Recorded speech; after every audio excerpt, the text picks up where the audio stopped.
I'm Sarah Knight, and welcome to It's Got Pockets, where just like finding the surprise pockets in your favourite trousers, I'm bringing you perfect pockets of joy and realness. Every week, I'm having unfiltered conversations with women who crack the feck on, even when life gets proper lifey. Women with experience, expertise and wisdom.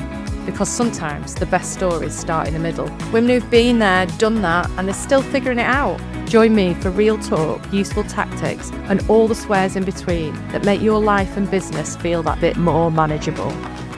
Hello and welcome to another episode of It's Got Pockets, and today I am joined by my new best mate, as I like to describe her, the wonderful, joyous Penny Haslam, who is a journalist, who is an award-winning female, just in case we didn't know, motivational speaker, broadcasting background, BBC journalist, BBC Breakfast, News Channel, Radio 4, Radio 5 Live, 2 business books, another one maybe in the making, we're not talking about that. And I have had the joy of working with Penny talking about confidence and how we crack on as human beings. But today, I'd quite like to talk about how we crack on as women in the workplace and in midlife. So welcome, Penny. Hi, Sarah Knight, my new best friend. How are you? I'm good, thank you. I love the fact that we go for full names, don't we, when we talk to each other? Yes. I don't know why. It's something comedic about it, isn't there? And I don't know. We've got an energy and a chemistry between us, haven't we? Which is quite disturbingly instant. You know, when you meet someone and you straight away go, "Yep, I like the cut of their jib. They get me," and I'm straight away just myself. And you have turned up in that way for me, I have to say, and it's a joy. It's lovely. So hello, and thank you for having me on your wonderful podcast. My pleasure. And isn't it funny how that happens? I mean, how does that chemistry happen? Because we sort of met each other and we've worked together, haven't we? I've been your wing woman when you've been doing thought leadership talks, and we've had to be careful because we can both be a little bit sweary, and all swearing allowed on here. So let's go. But Okay. how does that chemistry happen? How do you know? We've both turned up in green today, as you know, as you do. How does chemistry happen like that? What do you reckon? I don't know. It happens quite rarely. And I don't know. It's difficult, isn't it, to describe it when you are a type of personality, perhaps. So, you perhaps are drawn to people who are like you and who give. And I give, and I love it when there's a person with me who gives as well. And then it's like double energy, right? And, those people who don't give and you're drained by them. And I have a phrase about who's on your bus. So who is on your bus? And they might not know they're on your bus, or they might have been on your bus forever. But it's like, are they, when you're driving your bus or when you're looking in the rear view mirror, or have those people got like scarves with your name on them like this? Hooray! Sarah Knight, there's only one Sarah Knight, that sort of thing. Or are they sitting there with cat's bumhole mouths? Like, oh, well, you've done a podcast, have you? That. In which case, kick them off the bus. So I love this phrase because it helps me, or it helped me when I first heard it, think about who I needed in my life and who I didn't need, and what types of people I needed in my life. You're that type of person. You're on my bus, by the way. I don't know if you know that, but you do now. And it's a kind of an imaginary group of pals who are going to be like going, yeah, you go, girl. Good for you. Yes. Isn't it? Yeah. It's not just about being in the right room, it's having the right people and having the faith to chuck the people who might have been on your bus for a while, but they're no longer part of the journey. And I did a post the other day, which is not everyone claps for you as you grow. And it's and it's that whole thing, isn't it? With the cat-bumhole face, where it's like, oh, you're being like that now, are you? And it's like, no, this is just me now. I've just shed the scales of like, to be like you. Yeah. And some people don't like you succeeding, do they? Or they have preferred you when you aren't as much yourself as you perhaps are now. And so I had a best friend for years who was always very keen to ask me how things were. Really, is it that bad, and sort of go there to like, and I always felt on the hook, like not in a good way, and a kind of like I had to deliver on the negativity. And whenever I went, oh, I'm doing a TEDx talk, this is 10 years ago, I'm doing a TEDx talk, They didn't go, wow, amazing. What's it about? They went, right. I watch a lot of those. And at that point, I thought, no, that's not really useful, is it? So, yeah, it's that kind of comment. Now, you don't have to tell the person that they're no longer on your bus. You just sort of move them out of, your strategic picture. You know that they're not going to clap for you, so therefore you don't need to involve them in your triumphs and your big moments. And, maybe over time things sort of dissolve, but you don't have to send them a memo or anything like that. It's just in your own mind, isn't it? It's the people that are in your rear view mirror. You can move them in and you can move them out, can't you? And you can distance from them, because exactly the same with me. There's a few people that are no longer on my bus, and it's like I thought they would be there as well. There have been a bit of a shock, It's like, oh, Wow. you're not actually cheering for me. Yeah. You do. What you're doing is you're making little fucking snide comments that I've heard about third party, which makes me think that you're not actually my ride or die. What you are Yeah. is a saboteur. And it can come with sadness as well as joyfully allowing new people in, or reinvigorating a relationship that perhaps wasn't a certain way, and maybe it comes into its own and matures in a different way. And but I have found myself thinking, I've only got two people on my bus right now, or three people at certain times of life, and that's difficult. But it's holding on for the longer you're here, the more experience you have, the more you know that will come good, or that's actually fine. Yeah. But yeah, it can be a bit of an undulating business having passengers on your bus and thinking about them that way. So yeah, I think people should think about their bus a lot more than they do. Who's on Yeah, it? Where are you going on your bus? on Where it. do you want to go? I call it, who's at your table? Who are the people at your table that are gonna challenge you? It's not just having your mum there going, you're amazing. It's people that are quite prepared to My mum doesn't challenge do you. that. But it's like, it's the people that are going to kindly challenge you, but also they're going to cheerlead for you. Oh yeah. And that, 'cause that's so important, isn't it? Everyone needs a village of people, but I think we get less tolerant of the bullshit as we get older, don't we? Or do we get a better bullshit radar, do you think? Bit of both. I mean, I'm quite angry at the moment, I have to say. I'm going to reveal that. And I think it's probably a bit of a grievy stage. My dad died in April. And, I'm a bit like the gloves are on, right, everyone? Yeah. Just who do you think you are? And it feels very reminiscent of like early perimenopause about 5, 6 years ago, when I was like quite quick to be angered. You've left a coffee cup on the side. That's it. Rah! you know, Gosh, God bless my family, for my daughter and my husband, for hanging around still. So you go through these kind of emotional pockets, I suppose, in your life. And I can't remember why I told you that I was angry right now, by the way, but and that's short-term memory loss. But Because we're less tolerant, and are we therefore more angry? yes, yeah. Well, it depends on your personality, doesn't it? So a bit ragey at the moment, certainly very intolerant towards certain things and people and aspects of life. But, underneath all that, when I'm back to normal and cooking on gas, then yeah, I've become much more comfortable with calling things out and challenging people. So someone told me that they were sorry to interrupt, and then they carried on talking. And I said, actually, you're not sorry to interrupt, otherwise you wouldn't have interrupted. So shall I carry on speaking? Now, that felt very sort of mature. Dame Judi Dench might have said just that, and I felt very sort of I'd arrived.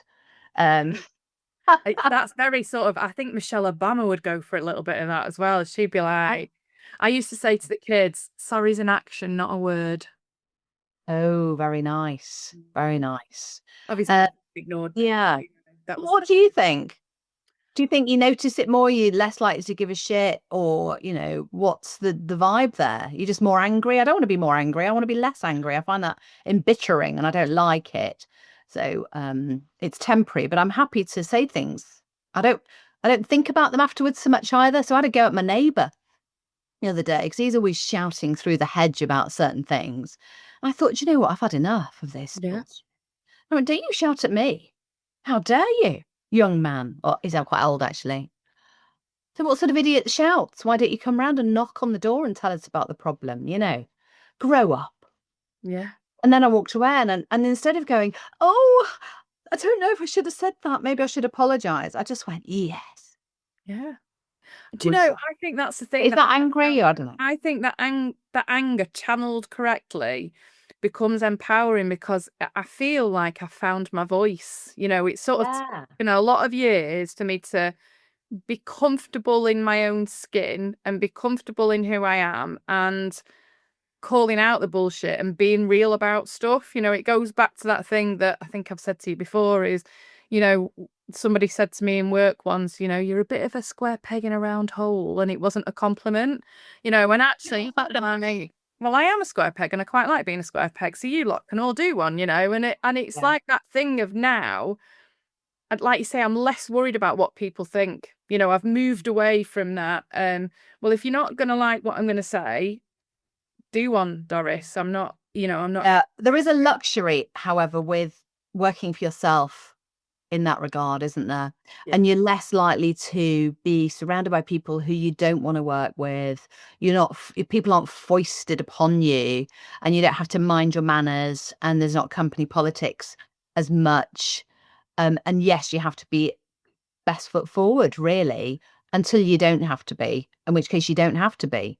But when you work for somebody in a big organization or I've got a client at the moment who works in a medium-sized tech firm, and she's a director level, she is often told that, you've only been here a little while, love, or, and yeah, and yet she's managing how to deal with that and how to respond in a way that I couldn't actually. So hats off to her for navigating that. But it is a different beast, isn't it? I mean, find your voice is much easier when you have to use your voice in order to attract clients.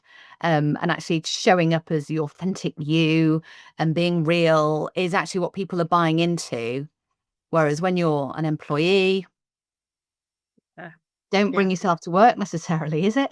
Yeah. Bring the version of you to work that fits in with our model and the model of everything that's happened before. And I think that's why it's really hard to then, if you are working in corporate, to get involved in any sort of change, because when people get their elbows out and then when times get a little bit tough, they sharpen their elbows, don't they? They don't go, hang on a second, how can we bring in some diversity of thought here? How can we do things differently? It's like, we best revert back to how we've always done it. Yeah, it's like I was going to say something really disgusting. I was going to say it's like a sphincter just retracting after a big poo. But that's so wrong. And I wouldn't ever dream of saying that on a podcast. So it's up to you whether you keep that in. Because that is just, I mean, it's in my head now and I don't think I can forget it. But it's the analogy we all needed. It's the analogy we didn't think we needed, but now we've got it. Patriarchy is like a big old sphincter, and it's just snapping back to how it was 20, 30 years ago, unless we watch out, So yeah, it is worrying times, isn't it? I know that podcasts are evergreen, but I think this pocket of time is lasting long enough for enough of us to be worried about the dissolution, melting of DE&I policies and the good work that people have been putting in for the last 20, 30 years on gay rights, equality for Black people, and, just and all sorts of people, right? Everyone, to be inclusive. And it is right now, at the moment. It's scary. And this week has been the whole uproar about the CEO caught snogging not snogging, allegedly embracing somebody he shouldn't be allegedly embracing. And what's really interesting about it is you've got so many different camps having a conversation about well, it's awful and this is what's happening, and leadership, and using it as an opportunity to talk about something irrelevant to do with leadership. And then you've got the camp of people that is then going, how dare you talk about this? This is someone's private life, while still posting the picture of their private life. And then you've got people going, how can you even think about talking about this when there's all these other hideous things going on that are bigger? And I was talking to a friend and I just said, really honestly, I couldn't help it. It was brilliant voyeurism for a while. I was invested because it made me giggle, and I know it's people's lives, but it distracted me from all the other shit that was going on, and then I couldn't stop myself. This is where the anger comes back in again. Some knebhead on LinkedIn had put, "Can we just call an end to this? This is someone's private life," and da da da da da da da, and then posted a picture of it. And I just put, maybe if you want to make that point, make it without the picture. Anyway, I think I got more impressions and likes on that than anything I've put out in the past 2 months. Yeah, it's a smart thing to say. I don't know. It's just interesting times, and overwhelm is a big aspect of all of this, right? And so the access to information, the feeling that you have to be part of a brand, or build your own brand, whether you're an employee or whether you work for yourself, is quite exhausting, overwhelming, vulnerable making as well, especially if you're putting yourself out there a little bit more, or it can feel like that. And so we go through these periods, don't we, of just thinking, oh, I should be doing a bit more of that. I should be doing a bit less of that. Oh, who am I? Oh, am I going to get told off for this? Am I going to come across in a certain way? Am I too much? Am I too much? I mean, that's the Mm. thing, isn't it? Can you ever be too much? But then equally, when this whole thing about showing up as authentically you now feels inauthentic because everyone keeps talking about showing up as being authentically you. I'm Yeah. like, who I the think fuck am fully I? I don't inauthentic. know. I think there's a nice it's a nice idea, and it certainly was a useful concept to introduce to workplaces which were very command and control. And so the idea of engaging employees and being more coach and servant leader style to engage your staff and to get them motivated in a different way was a useful transition to think about vulnerability. Brené Brown, The Power of Vulnerability, quite an old TED talk now. And showing up as your authentic self. Yes, good. But it just only travels so far, and you can't really tell people to do it. So I don't know, it's not enough, I don't think, anymore. I do like the ideas about leaning into purpose and being more purposeful, and therefore, holding those ideas out for public scrutiny. Are we achieving our purpose? Are we going about achieving purpose in the right way? Is an interesting one, and coming from the younger generation as well, who demand that. But yeah, I mean, Hitler was authentic, right? He showed up at work authentically. He was all, He definitely yeah, did. He did. Yes, he was true to himself and what he wanted to yeah, achieve. yeah, yeah, Celebrate him. Oh, yeah. no, let's I not. mean, it depends, doesn't it, what sits well for you? When I was at the BBC, I was a junior, was a producer, and a producer on Radio 4, so quite serious, and it was news and current affairs, so kind of doubly serious. Hey, and I wasn't showing up in a serious way at all, because I took the work seriously, but I didn't take myself seriously. And you could say I was being authentic, but it didn't suit the setting. It didn't benefit me to be like that, really. I mean, one line manager said, "You need to intellectualize more." Oh my God, what did you do? Well, I didn't know what it meant, so it made me feel instantly stupid. So I was like, okay. I now sort of think maybe he was saying your personal brand is a bit too excited, which is great. But rather than going, it's great that you're enthusiastic, I don't want you to lose your enthusiasm, but flexing your communication style so that in meetings with seniors, maybe you show up as a bit more serious, or you have a bit more what I call willy waving, which is when you show off what you know. Um, in front of people, which was a lot. There was a lot of that, and maybe do it there. But when you're with the team and you're doing a production every week, we're broadcasting live to the nation, maybe you can have the fun there. So he didn't nuance it well enough. It was like this blanket idea that you have to be a certain way, like a square peg in a round hole. Stop being a square peg. Yeah.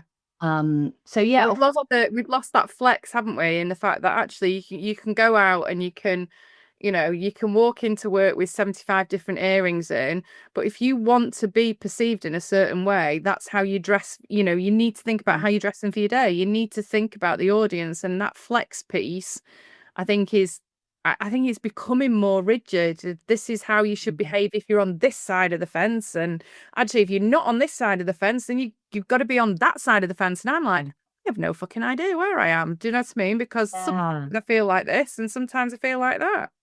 Yeah. And there is a sense of being disingenuous if you're not actually being yourself. But, there has to be flexibility, I think. And play the game. Why not be the person who's in control of how you play the game rather than feeling that the game is being done to you and you don't quite fit in. And I wish I'd had that advice, and I wish I'd kind of had some playtime with it and gone, right, I'm going to be serious in this meeting. I'm just going to see how people respond to me. And is that going to be good for me and useful for me? And doing it in a different way, in a different setting, and just being an observer of how you come across. It's something I help my coaching clients with, is like being an observer of how other people communicate, but how they could flex their communication in the moment, and then see if people lean in around the table, or whether they go, I couldn't agree more, or good point, or pull a face. I mean, what are they doing when you change your style? Let's have a look and like go, oh, yeah, look at you putting your shoulders back and like going silent after you've made your point. How did that go down? And so you can kind of have a bit of a fun time with that, and become the observer. I think that's the key How bit. do you encourage people to become the observer, though? How do I encourage the husband to observe his own behaviours? Well, first of all, don't be the spouse that tells them they need to observe their own behaviour, because I just don't think it's Not going. going to work, is it, Penny? But also, unless that person has a challenge, so whether you're not being listened to well enough, or you're being interrupted, or you feel that your points are really strong, but they're not being taken seriously. So, if your husband doesn't think he's got a problem with his communication style, then asking him to observe it isn't going to be of any value to him, or he'll have no motivation to look at it. So when you suggest to somebody like, okay, notice what other people do, and the people that you enjoy and you think, oh, they've got cut through, what are they doing? How are they talking? Are their sentences long? Are they full of certainty, or are their sentences nice and short? Have they got experience sprinkled in there, references to things that they've done? Or do they just sort of land a word in and sit back? Is it a physical thing, a non-verbal thing? And what are you doing around that meeting, outside of that meeting, to form allies and influence there? So, yeah, I love the observing bit, and it's got to be motivated through, well, you're not getting your point across, so would you like to try some things? Little experiments. Does that work? No, it doesn't. Let's try something else then. And we don't give ourselves, especially women, I don't think we give ourselves enough time in that observation. I don't think anyone does, really. It's not No. something that you are encouraged to do, which is weird because we do nothing but communicate. And yet we're not guided in how we might communicate better, differently, and feel uncomfortable with certain ways of communicating. That's just how I say things. Well, no, actually, you don't have to. You've got control, and you've got discipline over changing the way you say things. And you meet people and go, that's just how I speak. It's just I say it how it is. It's like, okay, so and you offend everyone and no one takes you seriously. So Yes. So there is a different way here, possibly, maybe. yeah, bit of whirl. Gosh. And do you think it gets harder in midlife? For women, Mm. maybe. Um, I say maybe, of course it does.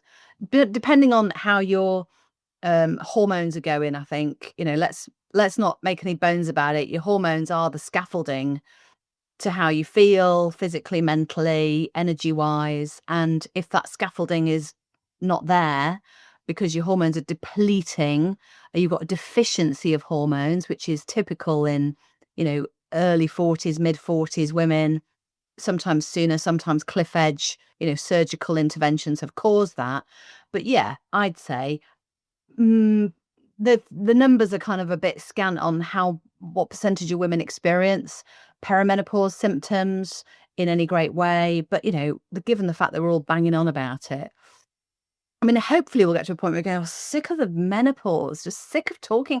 And we all know that, right? Okay, I'd love to get to that stage. No, my energy levels just went completely Mm. kaplunk. flat out, nothing, nada.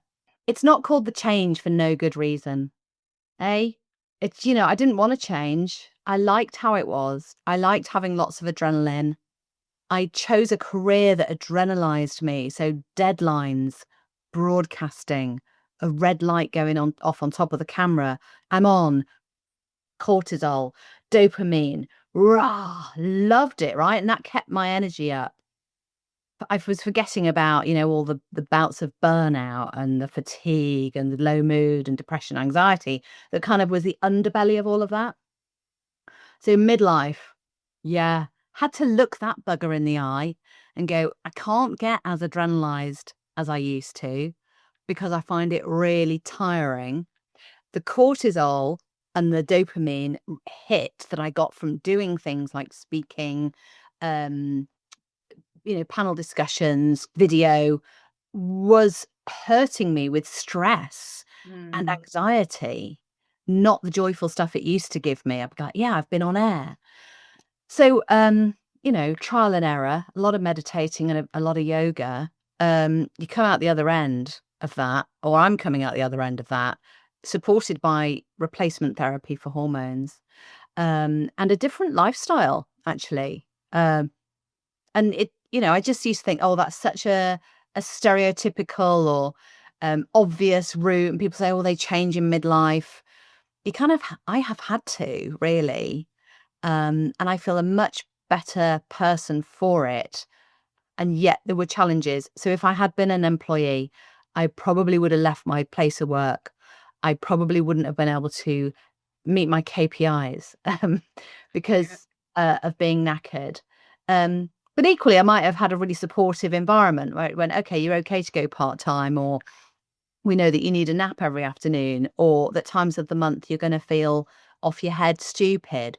So I think it depends on your environment and how supported you are at home as well. My husband, bless him, needs an MBE or something for his service to menopausal woman that I was. And for sucking it up. We could have a special award for men who are actually brilliant during menopause and midlife. And when I hand that medal over, I'd be like, "Thank you for your service." Yes. So, yes. Thank you. Thank you. You can now go back doing more service. Yeah. I'll crack on and get the crumbs out of the sink before I lose my shit, please.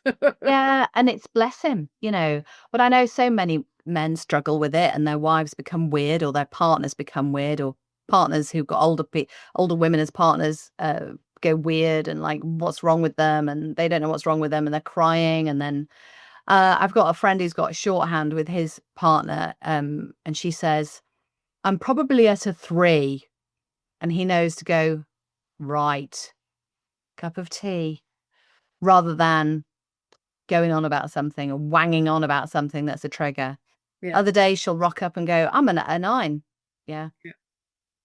Do you remember at all the Victoria Wood sketch where she talks about the menopause, but she does it in a kind of oblique way. And she talks about how no one tells you that suddenly you're going to be basically premenstrual for most of the month. And that period gets bigger and bigger the older you get. And so actually all you're left with is 17 minutes. And you've got 17 minutes a month where carol singers come around in June because they know it's a good time to catch you. And the husband's at the end of the line, sort of waiting for his morsel of good temperament. See, that's it. That's our book. There we go. That's our next book. What you could do in the 17 minutes to change your life. Yeah. And therefore, how would you carve out a career, be successful, have mental ability to be strategic, cut through, and work the goddamn awful long hours that are sometimes expected of people, and then differentiate yourself in the marketplace when you're not showing up in the way that you want to? And so there's a lot to conjure with, and confidence as well can get lost. I don't mean can get lost, I mean can be lost. Yeah. In that. And so it's a bloody awful time, but I don't want to frighten anyone from it, but it is a bloody awful time, can be. But you do, I think the thing that I've sort of figured is since I've got to level 50 and I'm at level 52 now, I feel different. When it does, it's sort of that bit's crept on me as well of like, oh, actually, I'm not quite as ready to kill everybody again. Mm. And I remember one morning getting up and thinking, oh, I feel lighter. And I hadn't even got on the scales, but it was like all of a sudden I just felt a little bit different, like a little bit of Yes. weight had lifted or shifted and things had Yeah. shifted. And Less gnarly. yeah, it was less, that's it. It was less gnarly. And I just sort of felt like, and then I started to notice it more, but I had to make myself notice it more so that I was aware that when I had those 17 minutes, it was there and it was, Yeah. they were coming because when you went talking about that purpose thing, that becomes more important, or it's become more important to me as well. It's like, going back to what we were saying about giving, it's like, what's my contribution? What am I getting from my giving? But Mm. equally, finding the joy, because we have all these serious things that go on, but that changing of lifestyle as well. I think some of that comes from going, actually, I want to do things differently because that's not suiting me anymore. And I want to do things that suit me now because I've probably lived half my life. Yes. You've got another 50 to go, right? Hell yes. That's why, I So mean, how are you going to show up for yourself, yeah. and how are you going to support yourself? Yeah. Uh, so I had a birthday card a few years ago, which was like 3 steps to a brilliant brilliant day, or this is how I live my life, or something like that. 1, get up. 2, be amazing. 3, go back to bed. It's like, yeah, I like that. But how can I be the amazing bit? And so that's been a question I've been seeking to answer for quite some time. And that's coming away from the adrenaline and more into the relaxed, hopefully calmer person, and be able to notice the joy and say no, and to be able to do the things that I know will support me so I can be amazing, right? And those things have changed. And so I think it's a valuable exercise for anyone to notice what supports them and what takes away support. Um, what those things are. For me, booze. Booze is gorgeous. I love it. But it's my kryptonite. Yeah. Superman's kryptonite. So I need the Popeye spinach, what's going to power me up to make me feel stronger. And that's things like swimming and yoga. And I don't want to do those things. I'd rather not. It's a ball ache. It's time consuming. You have to change clothes and stuff, right? Put on your leggings, or get cold in the swimming changing rooms. And it's like, oh, but then it's a benefit to you. It might be walking the dog, whatever it is, but it's doing more of those things and less of the other things. Toxic people, saying yes to things you don't necessarily want to do or don't have time to do, or you'd much rather lie in bed than do. Yeah. Um, and arming yourself with the skills in doing all of that as well. So that's, for me, has been the change and the work and the kind of re-emergence of somebody who's got a bit stronger than I was. I'd love to say that to people. Like, if you are having a hard time with hormones, there is every chance that it won't be forever. It might be a long time, but it won't be forever. And you will emerge, possibly feeling like a better person. And that's what I like about calling it the change, because actually, if we accept it and then we look at what we can do differently, then we do emerge, for the better. When we do emerge with a better sense of who we are and what we want to do and how we want to apply things and how we want to crack on. And also, it's that thing as well of knowing that the stuff that, you know, putting. I was before I was showing Penny my sports bra, because I've got my sports bra on under my shirt, so I know that I'm going to go do Pilates later. Do your commitment to yourself, isn't it? It's a commitment to myself, and I'm doing it. I'm not going to want to go to Pilates at 7 o'clock tonight. Not a cat in hell's chance. But actually, I'm going to do it because I know I'll feel better afterwards. And it's putting the stuff in the bank, isn't it? It's putting a deposit in the bank Yes. so that when you do make a withdrawal, because we sit there and have a lovely Italian with our glass of rosé or white, and then we know we've got a deposit in the bank. So then when that Mm. withdrawal happens, we can accept it. Yeah. And also, what I like about this idea of noticing what investments to make in your life is that it doesn't come with like, oh, I should be going to the gym a bit more, or I should lose weight, or I shouldn't drink as much, or I shouldn't eat that food, or and it's like we don't need yet another stick to beat ourselves with.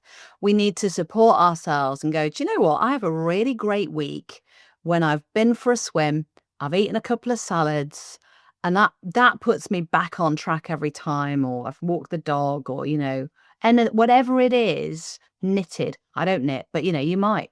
Um, Going to bed early and reading. Oh, there's my spinach. If I go to bed early and do a couple of chapters of something brilliantly fluffy, then that helps me. So, it's all of these things. It's not saying I should be reading more. No, you're not reading. That's okay. But if you did it, you'd feel great. So do it, right? Yeah. But figure out what makes you as a human feel great and put the shoulds in the fucking bin, because actually that's you looking at someone else and going, well, that's what they say makes them feel great. The thought of me getting up at 5 o'clock in the morning and being in an ice bath and 5 o'clock, I went through a stage going, oh, I think I should do that because everyone's talking about ice baths. Yeah. I'm like, it sounds hideous. I'm nesh anyway. I love getting in the sea, but I like getting in the sea in Greece when it's 32 degrees and I have got not very many clothes on and I can do a nice swim in the sea. I don't want to shock my system into being alive at 5 o'clock in the morning. And we need to figure that shit out with ourselves and then crack on and do the stuff, don't we? Rather than go, oh, what's Doris down the road doing? Because she's talking about that a lot, and therefore we should be doing that. Yes, and I think that in of itself gives you a certain quality of strength that you are doing this for yourself. I'd like to think the young people are a bit more clued into this. The young people. So my daughter's 19, and I did that thing that I missed out on when I was growing up, and I mirrored a lot of what she was experiencing, the positive stuff. I went, I've noticed that you quite enjoy going to bed early. Is that right? She went, I actually do. I actually really do. And I really enjoy reading as well. It makes me feel really nice. I went, oh, okay. That's interesting to know, isn't it? Well, mummy goes off and does something else. Or I've noticed that you like going to nightclubs with your friends, but you tend to prefer to drive. Is that because you don't want to drink? Or no, I don't actually like drinking, mummy. Everyone else says they do. I don't like it. Good for you. Good for you. Excellent. I wish I'd had that when I was your age days. So, and I think that sort of little sprinkling of mirroring what's happening and also noticing it as a positive has helped her strengthen her feeling of who she is. And that's something I regret, or I say regret, wasn't in my control, but I never had. And so I was like all over the show, trying all sorts of things and lifestyles that were undermining of my energy and like how I felt about myself as well. So yeah, maybe we're preaching to the converted. Maybe people maybe it's just you and me who just reshape and change through the change. But I don't think so. I think there's a whole tribe of us. But I think that that thing. I hear a lot of, the kids of today and, talked about with derision, and they're not drinking like we used to, and they're not doing this and not doing that. And I'm like, yes, it's a good thing because they actually know what they want. Like Izzy will say to me, she'll go, oh, I just need a day where I'm not talking to anyone. My social battery's drained. And the initial part of me is, shut up with your social battery, you weirdo. And then the next part of me is, wow, you've realised that at 23. It took me self-protection, boundaries. And they're so aware of it that, and when they're then going into workplaces and workplaces are going, no, well, there's a real problem with the whatever gen they are. And I'm like, no, they've got boundaries. They're actually saying we're finding joy through doing this. Whereas the rest of us, it's taken often something happening for us to go, right, okay, what does life mean to us, rather than just being these little hamsters on a hamster wheel, going forward. Let me prove what I can do. You want me to work really hard and get burnout? Brilliant. I love burnout. Please. Let me see what I can do. Let me prove how good I am at burnout. Yeah, I'm the best at burnout. And I had anxiety like about 3 years ago, proper anxiety where I literally was jumping out of my skin. I'd have been anxious before, but never had experienced anxiety. And I think it was a long tail. What's the word? What's the right word? Sort of afraid. It had been a long time coming. Lockdown, teenage mental health issues in lockdown, um, work, travel, or just dad with dementia, just a lot of things that could easily cause somebody to be anxious. I dealt with brilliantly, coped magnificently, and then boom, a couple of years ago, just went, everything's out to get me. I was twitchy, seeing things in the garden, shadowy stuff. People out to, oh, no, not nice. Waking up in the middle of the night, fretting about stuff that was never going to happen. Thought, right, okay, I need to probably do something about this. Went to see the GP. The GP went, right, okay, so you've coped really well. You're coping really well. I went, yes, I'm sure there's not a problem. I'm fine. And he went, okay, you've got anxiety. And I think specifically, although it's undiagnosable, you've got high functioning anxiety. Suddenly everything made sense. And I Googled that and it was all the hallmarks, probably likes to have their hair done well, likes to show up on time, making sure the report is in, always worried that they're going to get something wrong or they've missed something or they're going to get into trouble for something they've missed. And therefore, you kind of constantly on. And I think for women, being that good girl at school, handing in your homework, making sure you get good marks, not talking back to the teacher, behaving well, actually gives us a heightened sense of fight or flight, perhaps, that we're always watching our back. And then that travels into life, and it's a really sort of easy trap to fall into to be high functioning anxious. Obviously, I was delighted, Sarah, that I was high functioning anxious and not just Fucking hell, Penny, if you'd have been told you're low functioning anxious, I mean, that would have set off a whole heap of different alarm bells. How would you have got to high functioning? you know?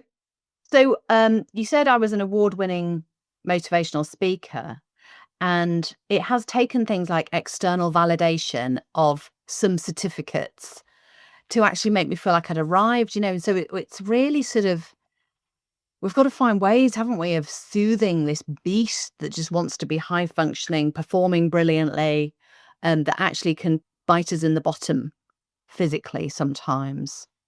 So yeah, what about you? Are you a high functioning anxious? I think I am definitely high functioning anxious, and I have absolutely searched for that validation throughout my career. And I think like twins on the bus, it's like, it's that thing of when I was at school, I never felt quite clever enough. Yeah. And then when I went into my first job, I was in PR and comms, and they turned around to me and they were, and I was always bringing the fun, and and that I used to do a lot of, is it self-deprecation, where you just put yourself down all the time. I was doing that all the time, and I used to just go in there, and then if I thought someone was going to put me down, then I'd put myself down first, because then it was a joke and then it was funny. And I never forget, a few years ago, one of my friends turned around to me, and I was doing it again, and she went, will you stop talking to my best friend like that? Oh, And I went, oh, so she talked to you in the third person, talk yeah, to yourself talk as the third yeah. person. And I was That's like, interesting. it just made me feel, actually, you're right. I wouldn't talk to you like that. Why am I talking to myself like that? But I Yeah. was absolutely, and I still struggle with it now. It's not gone away. These things don't go away. You just learn to Mm. manage them better, don't you? You do the work and you get the boundaries and you're aware of it more. But, that whole external validation of wanting people to go, no, no, no, that was brilliant. That talk you did, it was amazing. No, oh my God, yes, absolutely. Come and do another one. You know? And even that's not enough to satisfy it, is it? Well, they want me to do another one. They've probably run out of people to Yeah. ask. It's easy to find holes in these moments of greatness. And that is another thing to notice, that habit of it. Just on what your friend did is something we can apply to ourselves. And it's called ialism, where Tell you, me more. it sounds fun, doesn't it? And it is, it's really, and it is quite funny, I think.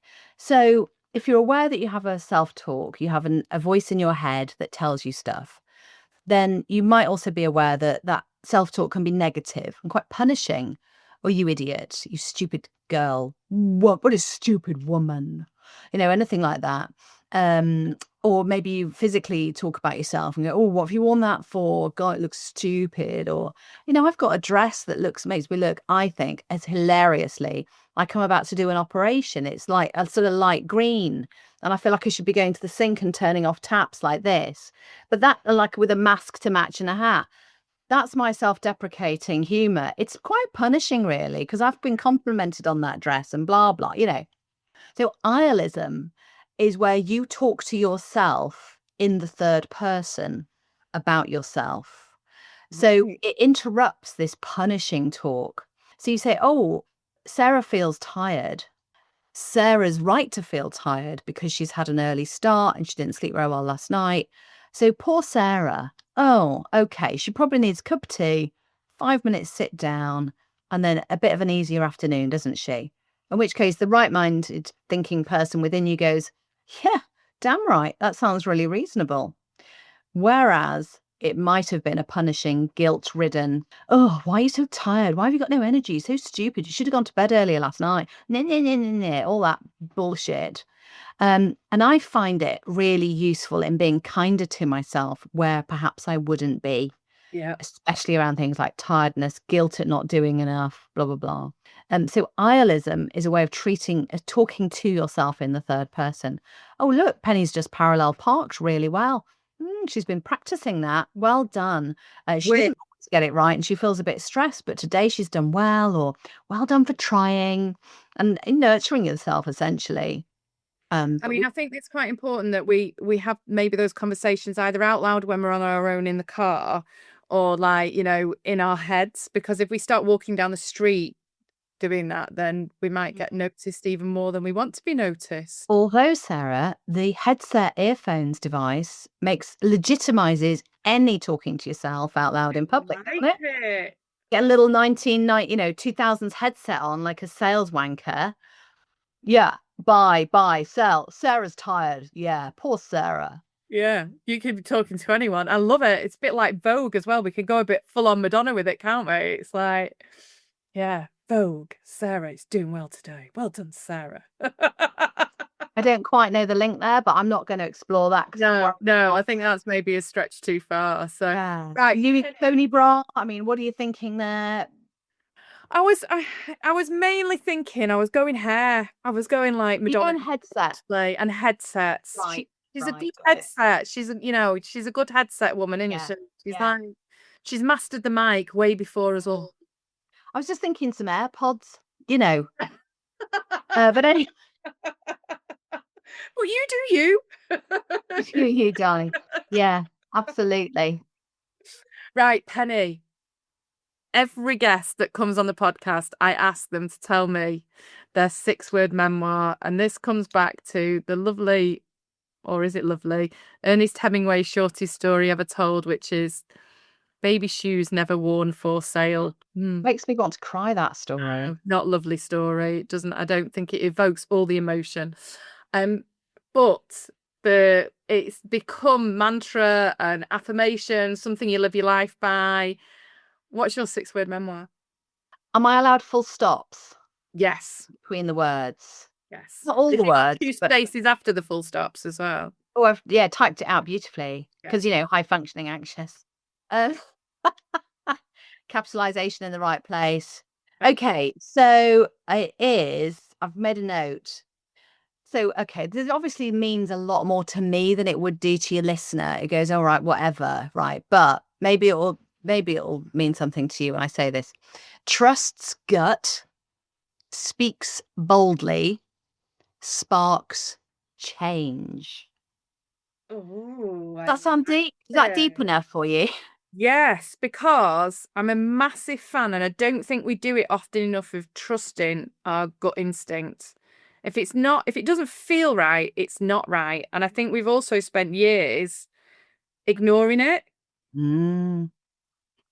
I have always pretty much trusted my gut because I haven't felt like I've had a choice. Right.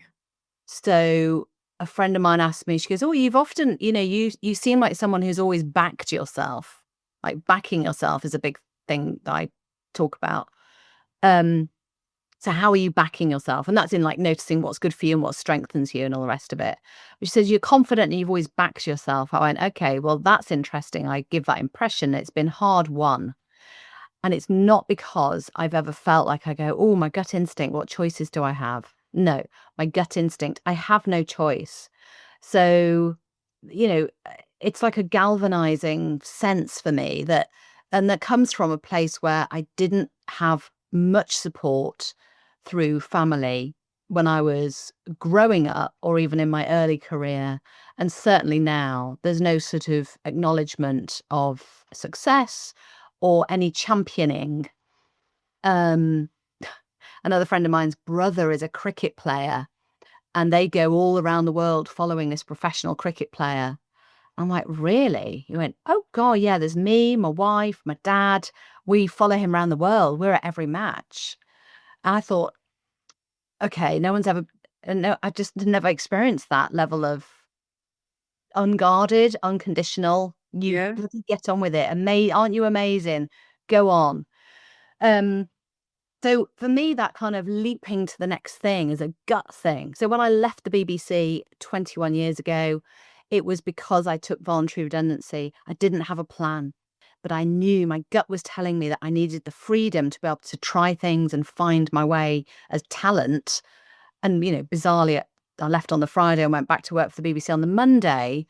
And from that was able to get seen as someone who was available to do an investigation documentary, to present a panorama. These things enabled me to be seen more and have more profile in order to speak more recently. So trusting my gut has not been a choice. It's really interesting what you said there, because also a lot of women that are coming into my world at the moment are finding themselves in redundancy. They're in redundancy Mm. talks. They've been absolutely blindsided. They've gone in for a conversation about budgets, and suddenly it's turned into, Oh, without prejudice. And yeah. when I speak to women after they've gone through it, like myself, the reason I set up my own business was because the business I was working for, I got made redundant. It's become a freedom, a place of freedom. But actually, when you go into something like voluntary redundancy, you do have to really trust your gut, because it's a volunteering thing, and therefore there's so much more pressure, isn't there, than going in Yeah. and going, Yeah. right, okay, yeah, you're out. Mm. I think blind leap of faith is the phrase I would think Yeah. of myself um, doing. So I had, yeah, when I was leaving the BBC, a colleague went, what about maternity pay? What about your pension? And I went, what about them? That's not going to stymie me and keep me small in this role. Surely that I'm going to be earning much more than that. I'll be able to sort out my own. How? I don't know. I just know it will work. It'll be fine. Um, Similarly, my gut instinct for separating from my daughter's father when she was 2 was instantaneous. It's like, okay, I was on the yoga mat looking up one day at the end of the class when the fluorescent strip lighting turned on. And I looked at the lighting and went, oh, I'm really unhappy, aren't I? Okay, this needs to change. I don't want to be unhappy. I've got to be responsible for my own happiness. And that week, I think I went, right, this isn't working. Get out, mate. And it was, a bit of a waste of space, shall we say. But equally, I could have not trusted my gut and made the choice and gone, it's fine. It'll be fine. It's the right thing, and talk myself out of it. So I do tend to react to my gut instinct. And I think if there is any doubt, there is no doubt. Yeah. Yeah.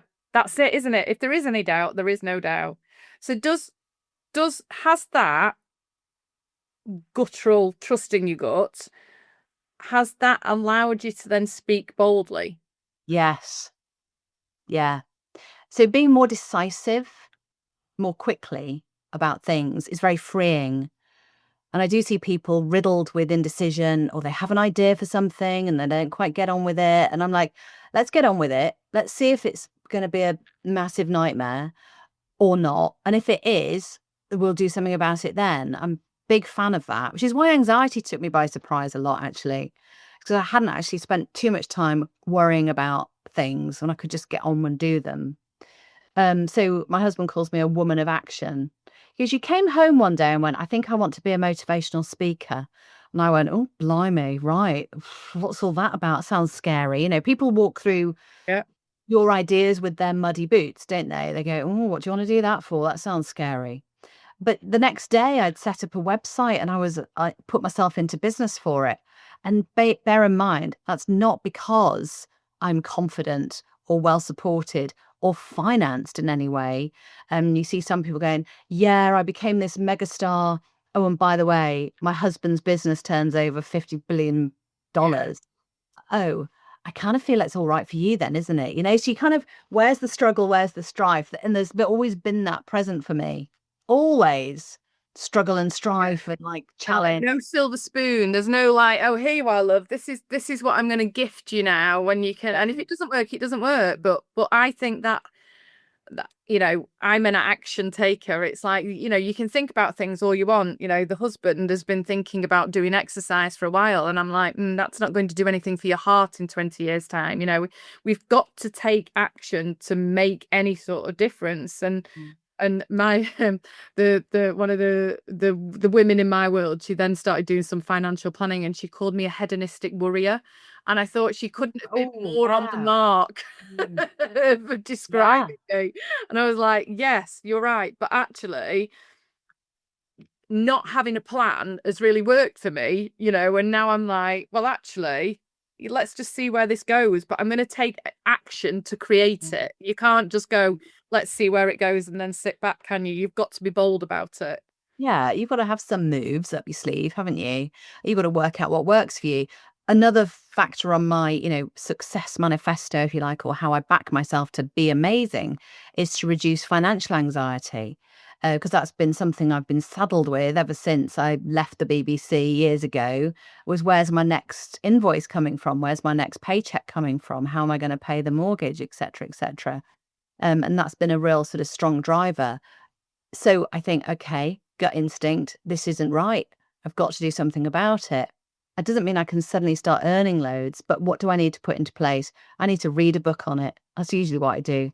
I've got a book on Amazon, and the best book I ever learned to help me with financial stewardship, to steady the ship so that I could be less anxious, was a book called Profit First, for anyone who earns anything, is how to separate out your money into different buckets. Very simple, like the best ideas, the most straightforward. And not only having that gut instinct idea, but to then apply it and be disciplined. And that's what they say about manifesting, don't they? It's like, if manifesting is not about having an idea or a dream, it's about having the discipline and the focus and the will and determination to make it happen, with all the shit that comes along with it and all the challenges, and like to keep going with that. Um, so yeah, I think trusting my gut and being able to speak boldly so I can spark change in others or the way we do things, or, it's just sort of how I love living my life. I want to role model to others how to do that so they're not so bogged down, I think, in the way that I was Yeah. really bogged down with the bullshit of it all and the worry and the lack of self-belief, really. It's And not to say I believe totally in myself, but you know what I mean? It's a bit easier when you make a good decision, go, oh, yeah. but also it's then when you go into it and you go, well, actually, I'm going to do this and see what happens. But having the faith in yourself is Yeah. like so important, because then you go, well, if it doesn't work out, I know I can do something else. I know I've got some skill set, or I've got the right people on the bus to ask to hold me Yeah. up, you know? Yeah. And that's all part of it, isn't it? Yeah. So you are the architect of your life. So how are you drawing it up? What are your plans? What's it shaping? What's the shape of it? And I'm really driven to this because, I learned some of my best lessons from my mum and dad about how not to do things. So how not to sit there bitching and moaning about the way things are, to then say, well, okay, I don't have every choice in the world or every option in the world, but I'm going to try something different to this. Um, I mean, the other day, my mum told me that I'll trust you to be positive about something. I was like, yeah. And you know what? I made that choice. I made the conscious choice not to slag off what I look like, because that was how the culture of the family was, and to big myself up. A lot of effort in that, a lot of effort to change that attitude around and that ingrained thinking. But yeah, that was almost a triumphant moment for me when my mum said, "Oh, trust you to be positive." Yes, you can trust me. Actually, let's flip it. Let's put a different accent on it. Yes, I'm trusting me to be positive. I bloody love it. Yeah, I yeah. bloody love you. Thank you.